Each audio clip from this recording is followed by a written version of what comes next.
Au XVIIe siècle, bien avant les grandes révolutions modernes, un homme réduit en esclavage a forcé l'Empire espagnol à reconnaître une communauté noire libre.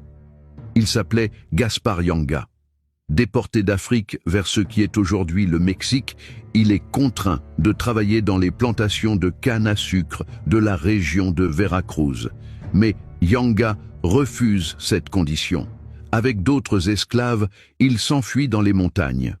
Ils deviennent marrons des fugitifs qui brisent le système esclavagiste en disparaissant dans la forêt.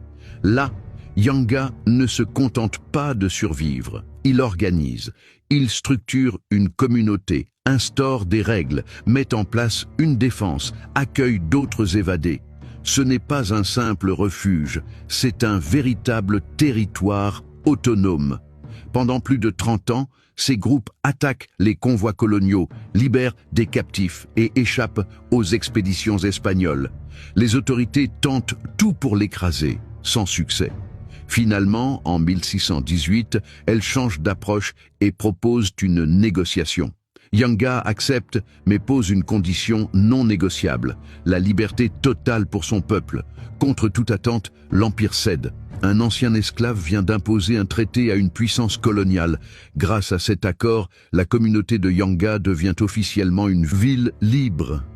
L'une des toutes premières fondées par d'anciens esclaves sur le continent américain, bien avant Haïti et les grands mouvements abolitionnistes. Yanga devient le chef de cette société autonome. Les habitants cultivent leurs terres, élèvent leurs enfants hors de l'esclavage et reconstruisent une vie digne, arrachée de force à l'Empire.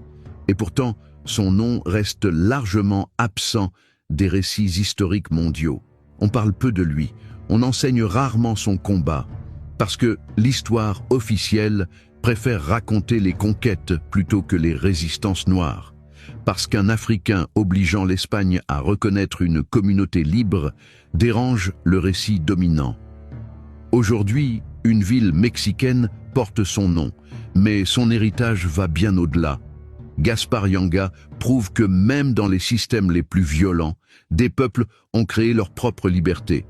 Il n'était ni roi, ni général européen. C'était un homme réduit en esclavage, et il a bâti un territoire libre. Alors souviens-toi, avant les déclarations officielles et les grandes révolutions, il y avait déjà des femmes et des hommes qui refusaient de plier, et parfois, ils gagnaient. Like, abonne-toi et partage.